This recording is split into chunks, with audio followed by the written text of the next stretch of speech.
Баршаңызға сәлем достар. Мен қазір заказға дизайн жасап жатырмын да, өзімнің ойыма осындай ой келді. Мысалы, мен қазір құдалыққа бирканы жасап жатырмын, қараңыздар. Міне. Осындайды көбінесе мен электрондық түрде жасаймын, сосын клиент менен сатып алып өзі осылай шығара салады да, жазумен болсын, жазусыз болсын, менен электрондық түрде сатып алады. Көбінесе мен электрондық түрде дизайн дайындаймын. Но қазір мен осындай заказ жасап жатырмын да, и өзіме ой келді. Осы пустышкаға дизайнды қалай орнатамыз? Мысалы, ең оңай жолын көрсеткім келіп тұр да. Қазір алдағы мысалы видеода мен сіздерге соны көрсететін боламын. Өзім ойыма келді, аптасына 3-4 рет мен полезный видео салып отыру керекпін YouTube каналыма болсын. Тағы да білмеймін қай жерге жүктеймін, но көбінесе мен YouTube'та отырамын.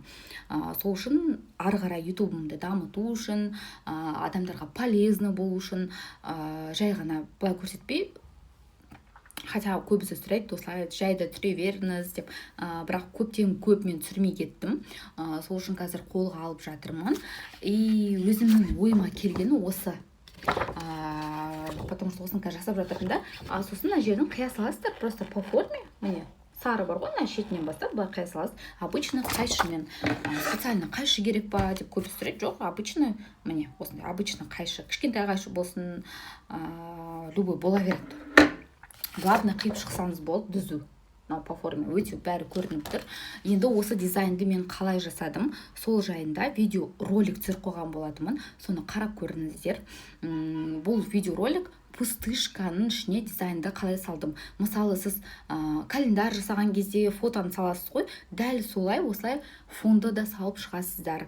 Примерно көрсетіп жатырмын. Бұл видео, қалай айтсам болады, менде обычно видеороликтар ондай жоқ, мен өзім білетінмен делюсь. Мысалы, көрсетіп отырамын. Сол үшін ұнаса лайк басып, комментарий жазуды ұмытпаңыздар. Енді мен осы YouTube'да часто отыратын боламын. Жаңағы айтқандай, аптасына 3-4 видео полезно салып отыру керек. Все, енді коммент жазып, лайкты қойсаңыздар, және де мына видеоны қараңыздар қазір. Қараңыздар, бізге қазір PicsArtқа кіру керек. Бірінші шаблонымызды қойып алайық. Например, көбісі заказға сұрайды. Мысалы, смотреть фото, маған мынаны басу керек. Хоп, менде реклама шығып жатыр. Кішкене күте тұрамыз. Егер менде платный версия болса, онда реклама менде шықпаушы еді. Менде бесплатный версия. Көрсетіп жатырмын. Сол үшін сіздерге мынаны қараңыз. Былай басамыз. Тихо. Басқаннан кейін міне X, платный версиясы керек жоқ, егер осыны ғана жасайтын болсамыз. Смотрите, мынау менде пустышка. Пустышканы салған кезде сізде квадратики болып тұру керек.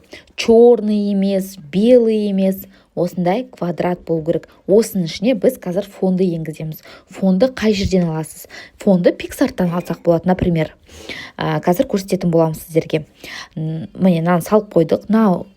Осы пустышканы менен электрондық түрде, мысалы, алғыңыз келсе, дайын размерде, бәрі дайын, тек қана ішіне фонды саласыз, болды. Или же дайын дизайн менен сатылсаңыз болады. Вот, смотрите, осыны көрсетім кеп тұр. Может, кому-то пригодится. Енді Pinterestқа кірген кезде, например, фон цветы деп жазайды, давайте. Фон цветы минимализм дейік. Енді қазір мына жерден біз қарайтын боламыз. Маған кішкене гүлді, мынандай яркий, сондай керек. Мысалы, мынау да күшті, қараңыздар. Скопировать. Артығы ештеңкесі жоқ. Маған мынау ұнап тұр өзіме. Мен осы көп отырып кетем. Сол үшін міне примерно түсіндіңіздер да. Енді PicsArtқа кіреміз.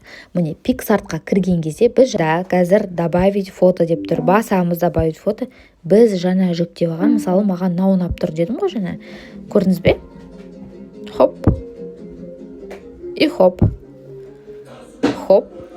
Мынаны көрдіңіз. Мына жерге алып келеміз. Осылай қоясыз. Мына жерге басамыз да. Копия дейміз. Міне. Екінші жағына қоямыз. Кішкене созайын. Копия дейміз. Енді мынау сурет или екеуін біртіндеп былай астына түсірсеңіз болады. міне ішіне кіріп кетті. Екеуі рамочканың ішіне кіреді. Бұл обучение емес, просто көрсетіп жатқаным, может кому-то срочно осындай керек. Сохраняем. Енді сохранить еткен кезде қараңыз. Мынау бізде уже готовый шаблон. Осы шаблонды менен электрондық түрде алсаңыз болады, немесе осы жаңағы пустышканы менен алсаңыздар болады. Міне пустышка деген, қазір алып тастайын, удалить. Міне, мынау пустышка деген осындай. Бұның ішіне сіз любой фонды келтіріп сала бересіз. Сосын жазуын жазып, жазуды қалай жазамыз ол жайында менде видео урок бар. Осы YouTube каналымда комментарийдің астына тастап кетемін, қарап көріңіздер. Жазуын жазып, распечаткадан жай ғана шығара саласыз. Өзіңіздің қалаған фоныңызды енгізесіз. Егер мына пустышканы алатын болсаңыз, просто маған WhatsApp-қа жазсаңыз болады. Пустышка координаныкі деп.